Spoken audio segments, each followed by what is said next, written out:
მოგესალმებით, მეგობრებო. პატარა ვიდეო მინდა ჩაგეწეროთ, როგორ მუშაობს პირად ურთიერთობებში ენერგეტიკული ბმა, ენერგეტიკული ველი და როგორი სისტემა არის ეს უფრო ეზოთერული ტერმინებით, უფრო ეზოთერული ენით აგიხსნით, ახლა რაც წერია წიგნებში, რაც არის კვლევებში მაგალითად, რაც პირადად მიკვლევია კიდეც ასევე ეს არ ეხება მხოლოდ პირად ურთიერთობის, რა თქმა უნდა, ეს არის ახლობლური ენერგეტიკული ველიც ამავე დროს, თუმცა ახლა განსაკუთრებით უფრო პირად ცხოვრებაზე გავამახვილებ ყურადღებას. და რატო ვერ ხერხდება ხოლმე უფრო ცოტა ტოქსიკურ ურთიერთობაზე ვაკეთებ ახლა აქცენტს, რატო ვერ ხერხდება ხოლმე განჯაჭვა ტოქსიკურ ურთიერთობებისგან, ტოქსიკური არასწორი, არაჯანსაღი ურთიერთობებისგან, ხო? ეხლა მე ფსიქოტრაუმებზე იმდენად არ ვისაუბრებ, ანუ პირად რუკებზე, როდესაც ჩანს პირად რუკაში რა შეიძლება აქ ადამიანს ჰქონდეს თავარი მანიშნებელი, ეს პირდაპირ პირადი ანალიზით, პირადი რუკის ანალიზით კარგად ჩანს ხოლმე, მაგრამ უფრო რა ხდება ეზოთერულად და ენერგეტიკულად, ეს მინდა აგეხსნათ. რამდენიმე სცენარს, რამდენიმე ვარიანტს ავხსნი ახლა ამ მიმართულების სხვათა შორის ახლა ერთ კვირაში დაახლოებით მაქვს კარმულ ურთიერთობებზე ვრცელი, საკმაოდ ვრცელი ლექცია, ონლაინ ლექცია, სადაც ამას კიდევ უფრო ღრმად და უფრო დეტალურად ავხსნი.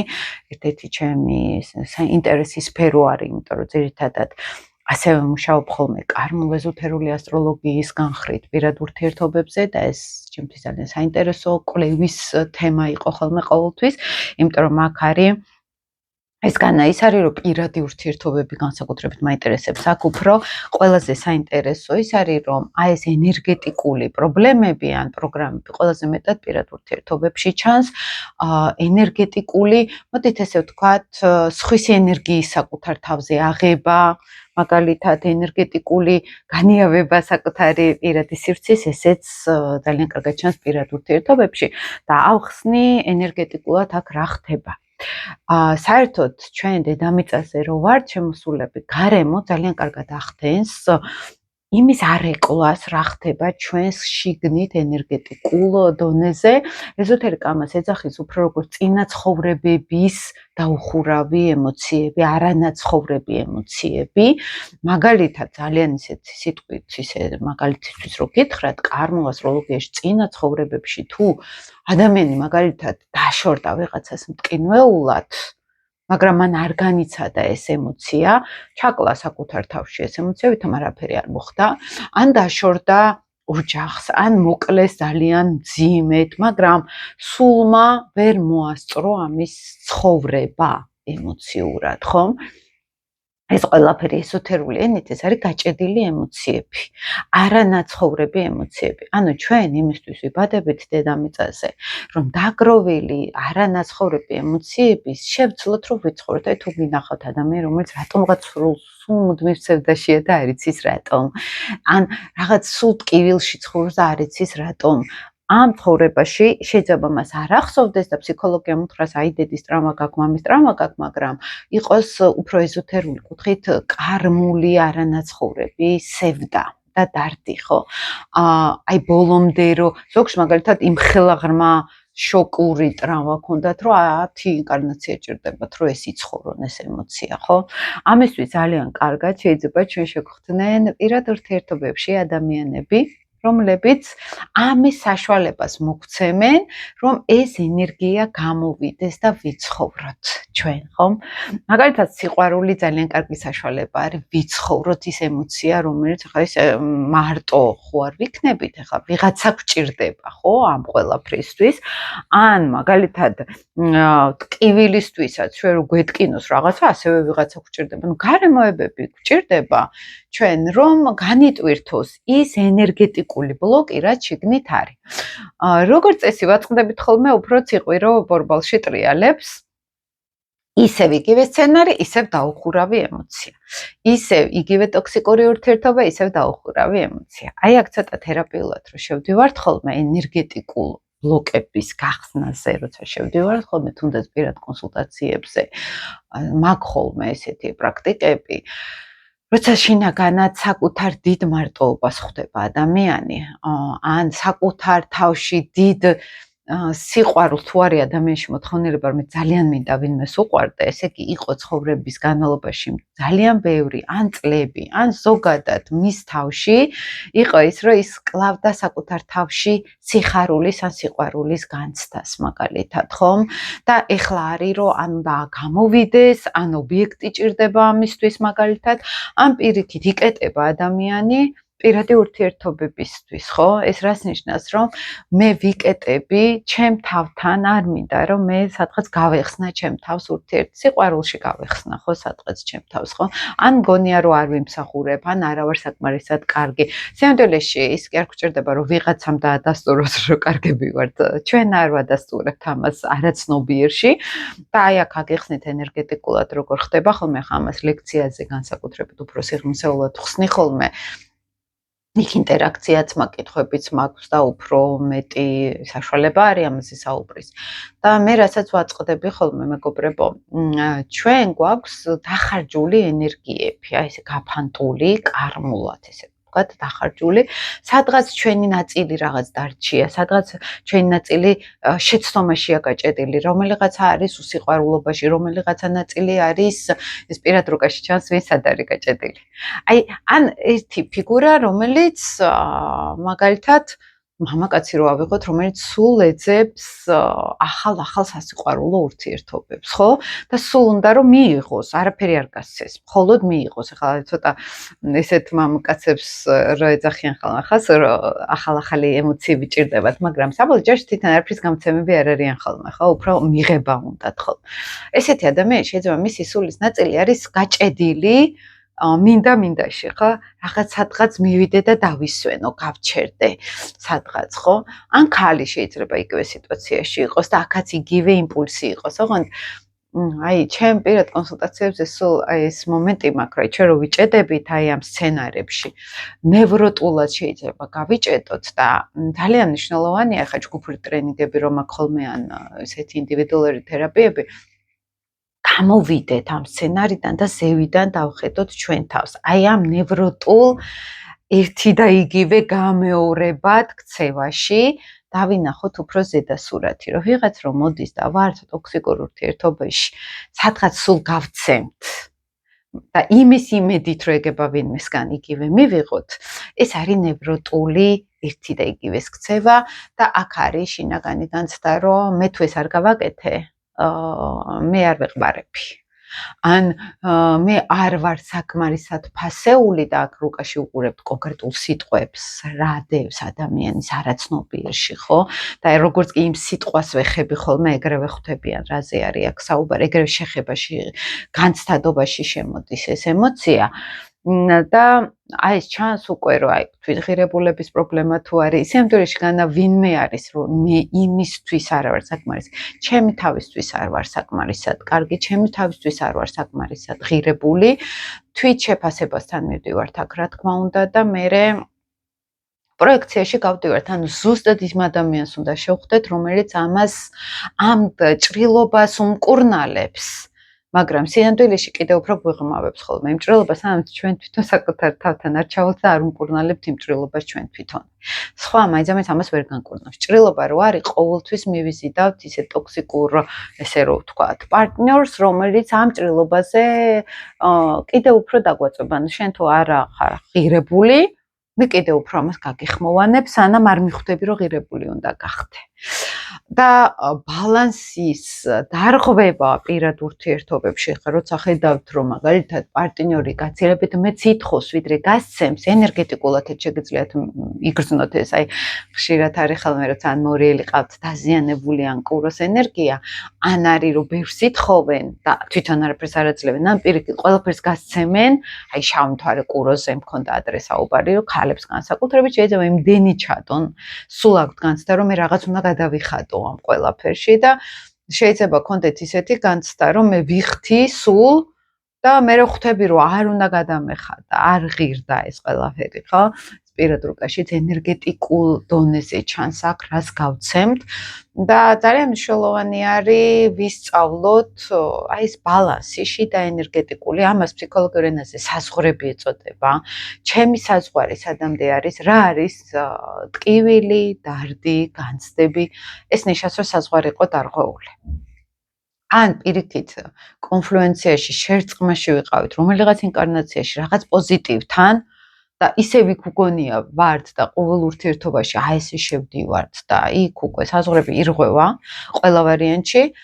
ან აქეთ უშვებ ვიღაცას ძალიან ზედმეტად, მაგალითად, ან ემოციურად, ან ფიზიკურ დონეზეც ჩემ ცხოვრებას განკარგავს ვიღაცა მაგალითად და ეს ენერგეტიკული არხი არის დასახული ხოლმე, როგორც წესი, ენერგია არის დასასრულებელი, გასაჩერებელი, როცა ვხედავთ, რომ მიღებ გაცემადობა ბალანსში აღარ არის აქ, ხო? დარღვეული არის რაღაც სერიოზულად ბალანსი და აქ ვიწყებთ მერე ჯერ გაცნობიერებას, ჯერ დანახვას ამ დანაკარგის პირად ურთიერთობებში. აქ ოჯახური სცენარები ამას ჯგუფურ ლექციაზე ამას ვხსნი უფრო დეტალურად, ეხლა ესე ძალიან არ ჩავღმავდები აქ, მაგრამ ვიწყებთ თვითრეფლექსიას, როგორი იყო ჩემ ოჯახში, ჩემს მიმართ მერე უკვე სიყვარული ან ფასეულობები, ღირებულებათა სისტემა, მე ჩემს თავთან როგორ ამაქვს, რამდენად მე ფასეული და ღირებული ვარ, ზოგ შეიძლება კონდეს გადამეტებული თითქოს, ხო და ესეც ანუ მე ზუსტად აქეთ არ მგონია ჩემი თავი ფასეულად, მაგიტომ სადღაც უნდა ავწიო ჩემი თავი და შეიძლება აქ იყოს მერე უკვე აცდენა, სერიოზული რეალობასთანაც ცდენა, ხო? ესეთებიც ხშირად არის ხოლმე, განსაკუთრებით ახლა ზოგადად აქაც გააჩნია კაცების შემთხვევაში რო ავიღოთ ქართველები იქნებიან თუ უცხოელები, იმიტომ რომ ქართველებთან ზოგადად კულტურულად არის მიღებული, რომ ქალმა უფრო მეტი უნდა გასცეს ურთიერთობაში, ვიდრე კაცმა, ხო? ანუ ეს ზოგადად ესე არის, თუმცა ისეც მინახავს, რომ კაცებიც საკმაოდ ბევრს დებენ ურთიერთობაში, მაგრამ კულტურულად უფრო ნაკლებად არის ეს საქართველოში, ვიდრე ევროპაში, მაგალითად. იქ მართლა ძალიან ბევრს დებს ურთიერთობაში, ხშირად, ხო, მასას გულისხმობ მამაკაცი. და ჩვენთან ეს არის ძალიან სერიოზულად მინუსებში გადასული და ქალები ხშირად არიან ხოლმე, ახლა არ მინდა ცოტა ისეთი ის გამოვიდეს, რომ ქალებთან რაღაცა უფრო წამგებიან ვარიანტში ვაჩვენო. უბრალოდ რეალობიდან გამომდინარე ვლაპარაკობ, ქალებს უფრო მეტი ემოციური სიღრმე აქვთ, უფრო მეტი ემოციური ინტელექტი აქვთ და თითქოს სარგებლობენ კაცები საქართველოში აი ამ ყველაფრით და გამოდის რომ მაინცამით ემოციას არ იღებენ ქალები კაცებისგან.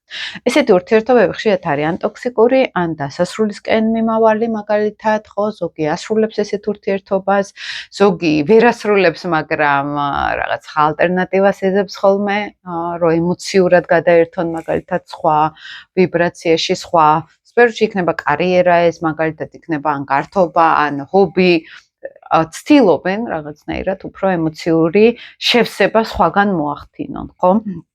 მაგრამ ყველაზე საინტერესო არის თვითრეფლექსია ამ მიმართულებით, თუ არის ადამიანი ტოქსიკურ ურთიერთობაში ან უთანასწორო ურთიერთობაში, ხომ?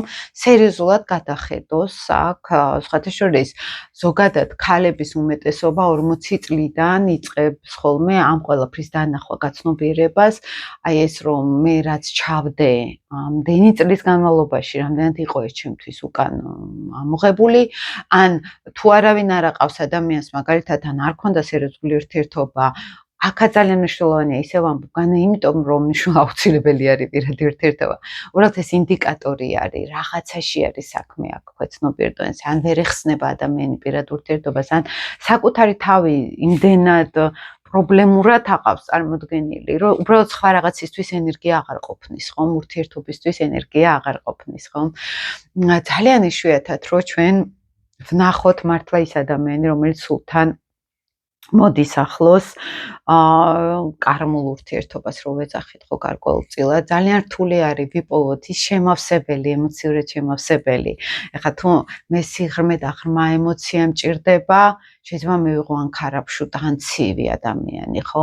ანუ ეს არის თითქოს ორი რადიკალური პოლუსი ეძებს ერთმანეთს გარკვეულწილად, იმიტომ რომ იმ ქარაფშუტას სიღრმე აკლია და მასში ეგრევე არქეტიპული ენერგია ტრიგერდება, რომ მე მჭირდება სიღრმე, თორე არ შეიძლება ესეთი ქარავშუთა ვიყო ან ჰაერი, ნიავი, მაგალითად, ან არ შეიძლება ესეთი მძიმე ვიყო და სერიოზული და მე მჭირდება რაღაც ქარავშუტა, მაგალითად, ან სიღრმე მჭირდება, რომელიც მე არა მაქვს ამ სიმძიმესთან ერთად, მაგალითად, შეიძლება სიმძიმე მაქვს, მაგრამ სიღრმე არა მაქვს, განცდადობა არა მაქვს, ან ემოციური ინტელექტი არა მაქვს.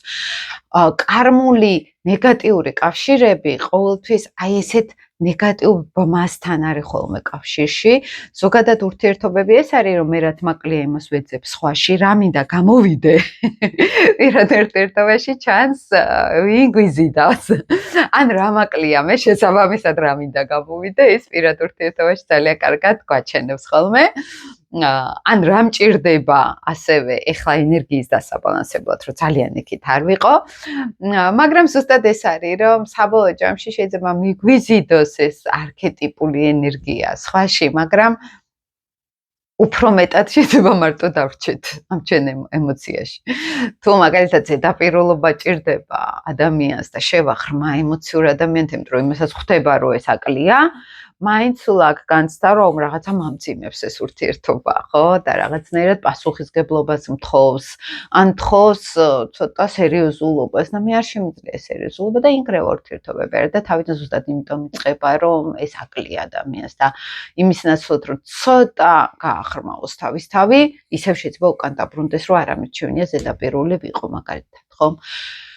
ანუ მძიმე ადამიანი შედის ურთიერთობაში იმისთვის, რომ ცოტა გალახდეს, მაგრამ ამ სილაღეს არ იღებს და მიდის ისევ თავის სიმძიმეში და ინგრევა ურთიერთობა. ანუ პირადი ურთიერთობები ძალიან მნიშვნელოვანი არის ენერგეტიკულადაც მოусმინოთ ჩვენ თავს, რატო გვიზიდავს პარტნიორი, საერთოდ ნამდვილ კარმულ ურთიერთობას, იცით როგორც ვეძახით, ჩემს პირად პრაქტიკებში ხშირად ვატარებ ხოლმე პირად ურთიერთობებზე, კარმულ ურთიერთობებზე ლექციებს ხოლმე და მან ცოტა თერაპიული დიალოგიც მიდის ხოლმე და ძალიან კარგად აჩვენებს იცით რას, რომ ჩვენ თუ ძალიან ვართ ვინმეზე ორიენტირებულები, ან სელენას ვიბრაცია არის ხოლმე, ან ლილიტის შავი მთვარე და თეთრი მთვარე, ხო მთავარი კარმული რაც არის ჩვენში, აი ეს გვიტრიგერდება აქ ძალიერად და ჩვენ შეიძლება ხედავდეთ ადამიანში იმ ნათელს, რაც მახსენებს ჩემს სახლს ბჭყალებში, სახლის სინამდვილეში სულიერი მე არის, ეს არის ნამდვილი სულის ნამდვილი ავთენტური მე, სულიერ დონეზე, რომ სულმასული იცნო, რომ ამბობენ ხოლმე, ხო?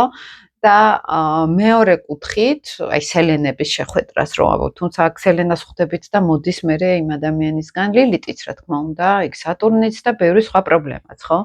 და აქ არის მერე რომ ვიცანი, მაგრამ მან ვერ მიცნო. ან მე ვერ ვიცანი, მაგრამ მან მიცნო, ხო, აი ესეთი მიცნო, აი ეგ თემები შეიძლება ვითარდებოდეს, თუმცა იყოს ახსნა, რომ აი რაღაც უხილავია, რაღაც ვერ ხვდები რა მიზიდავს ადამიანში, ეს თემა შეიძლება იყოს, ან ლირიტური არქეტიპული შეხვედრა, როდესაც მაგალითად მე მინდა ძალიან თავისუფლება, მე ამის უფლებას საკუთარ თავს არ ვაძლევ და ვნახე თავისუფალი ადამიანი, რომელიც ამსხრევს ჩემს ჭრtildeს, რომ მე არ ვაძლევ ჩემ თავისუფლებას, ამ დროს ჩემ შინაგანს უნდა სადღაც ეს თავისუფლება, ამ დროს ვიცი რომ ეს თავისუფლება ჩემთვის შეიძლება მავნე იყოს და მე ვერ ვბედავ და არქეტიპულად ამ ადამიანმა დამანახოს ეს თავისუფლება. ამიტომ აი ესეთი თავისუფალი, მხიარული, ახლა ძლიერი ქალები რო ვთქვათ, ასეთ ქალს შეიძლება ასეთი ქალით დაინტერესდება ჩაკეტილი, დაკომპლექსებული მამაკაცი ხშირად მაგალითად, ხო? ან პირიქით რო ავიღოთ სქესი რო შევცვალოთ, ხო? და ამ დროს ორივე არ არის კარგად ამ ყველაფერში.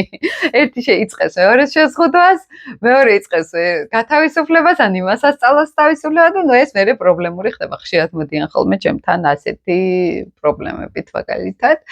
ან ხშირად არის რომ ქალმა სიყვარულის გულისთვის ჩაკლა საკუთარ თავში ყველაფერია პოზიტიური მას ჰქონდა და მე ხდება გაღვიძება, პოვნა საკუთარი თავის, აი ხშირი არის ესეთი ქალებში და მე ინგრევა ხოლმე ურთიერთობები ზუსტად ამ გამოღვიძების გამო. ძალიან ხშირი არის ან კაცი მაგალითად რო ხვდება რომ ამ ურთიერთობამ მე ჩამაქრო და მე ვიღაც სხვას ნახულობს, გაიხსნა, გაიშალა, იპოვა საკუთარი თავი მაგალითად და მიდის და მე აქედან მიდის ხოლმე წყევლა და ეს რა ქნა და ოჯახი დაანგრია და მთელი ამბები ამ დროს ღრმა ქვეცნობიერ დონეზე გაცილებით სერიოზული პროცესები ხდება, ვიდრე ესე ზედაპირულად ჩანს ხოლმე, ხო, ესე ქალები რო ვერიტანენ ხოლმე ესე მოღალატე კაცი და რაღაცა ეს ანდრიში მან აბსოლუტურად სხვა ფსიქოლოგიური არქეტიპები არის, მათ სერიოზული ტრამვები არის შიდა, ზოგისთვის ეს შეიძლება მართლა გათავისუფლება იყოს რაღაც მძიმესგან, როგორც ქალებისთვისაც, ქალებიც როცა გადიან ოჯახიდან, ემოციურად რო გადიან ან რეალურად რო გადიან ცოტა სიღრმისეულად და ფსიქოლოგიურად, ხო, აქ არ არის არანაირი უკვე განსჯა, მორალი, არანაირი უკვე საზოგადოებრივი ნორმები, აქ არის უბრალოდ გაგება, გაცნობიერება, მიღება ადამიანის რომ სადღაც ამ ადამიანს ეს აუცილებლად ჭირდებოდა და აი ეს არის ფსიქოთერაპიის მიზანიც ხოლმე ზოგადად რომ ეს იმსხრევა ყოველგვარი მორალური საზოგადოებრივი წესები და გადადის უფრო შინაარსში და სიღრმეში და ამ სიღრმეში როგორც წესი გაცილებით დიდი სამყარო ჩანს ხოლმე ვიდრე ჩვენ ვხედავთ ესე ზედაპირულად ვიღაცის ცხოვრებაში ხომ და აი ამ ურთიერთობებს ხშირად ატარებს ამ ურთიერთობაში ხშირად ატარებს კარმულ ხასიათს და კარმული არა იმიტომ რომ ეს პარტნიორი მე შემხვდა კარმული წინა ცხოვრებაში ერთად ვიყავით არა ისტორიაა კარმული ემოცია არის კარმული სულის ენერგეტიკულ ველში ის კარმული პროგრამა და აზრი არ აქვს იქ ვინ გააქტიურებს ამას არ აქვს მნიშვნელობა მსგავსი ენერგეტიკა კონდეს ადამიანს და მორჩა ის უკვე ტრიგერდება და ამოდის ხო ზედაპირზე თუმცა პირად რუკაში ჩანს ეს მართლა მოდიან კარმული პარტნიორები თუ კარმული ოჯახის წევრი მოდის თუ ვინ ჩანს ეს უკვე ნამდვილად ჩანს სადაც კონკრეტულად ადამიანთან გვაქვს რაღაცა ვალები გასასტუმრებელი ან მას აქვს ჩვენთან ვალები გასასტუმრებელი ან ისევ იგივე სცენარში შევდივართ რაც წინა ცხოვრებაში სადღაც შევხვდით ჩვენ ერთმანეთს და ეხლა ხვდებიან ისევ ერთმანეთს სულები როგორც გამოსყიდვა სხვათა შორის ძალიან კარგად ჩანს ხოლმე ესეთი თემები აი მაგალითად კარტში ტაროს კარტში ჩანს ხოლმე ესეთ ურთიერთობებზე რაც აკეთებდნენ ხოლმე გაშლებს კარმული სცენარები ძალიან კარგად შეეძლო ხოლმე ტაროს ეს დაენახა და არც უნდა ტარო ენერგეტიკულად რუკიდანაც უბრალოდ შევხედავთ რუკას და უკვე ჩანს ხოლმე აი რომ ეს ადამიანი სადღაც ატრიგერებს იმ კარმულ ტრამვას და მართლა რეალურად მოდის წინა ცხოვრებიდან ამასაც უფრო პირადი რუკების ანალიზი ჭირდება უფრო სერიოზულად რო ვთქვათ ეს კარმულია თუ არა და ოღონდ რა ხასიათის რა სახის რა გასასტუმრებელი ადამიანს ამ ადამიანებთან და აი ეს ყველა სიფრთხეზე რო ვთქვათ და აქ არის მთავარი მაინც ენერგეტიკული ჯაჭვები ენერგია რომელიც ვიღაცის საშუალებით უნდა გათავისუფლდეს ეს ემოცია უნდა იყოს ნაცხოვრები რაც ვერ ვიცხოვრეთ ჩვენ ადრე ეს არის ძალიან მნიშვნელოვანი და ხშირად წერ ხოლმე ესეთ თემებზე ვიდეოებს და იმედია რომ თქვენთვის საინტერესო არის იმედია რომ ხა ძალიან ბევრი ვიდეო მაქვს დადებული განსაკუთრებით ამ თემაზე და დამიწერეთ ხოლმე კომენტარები რა გაიგეთ რა ვერ გაიგეთ რა დაგაინტერესათ რა მოგეწონათ რა არ მოგეწონათ ველოდები ხოლმე თქვენ კომენტარებს ველოდები ხოლმე თქვენ აქტიურობას იმედია საინტერესო თემა იყო თქვენთვის და კიდე მე მოგვიანებით კიდევ შემოგთავაზებთ მსგავს თემებს და გელოდებით დროებით მეგობრებო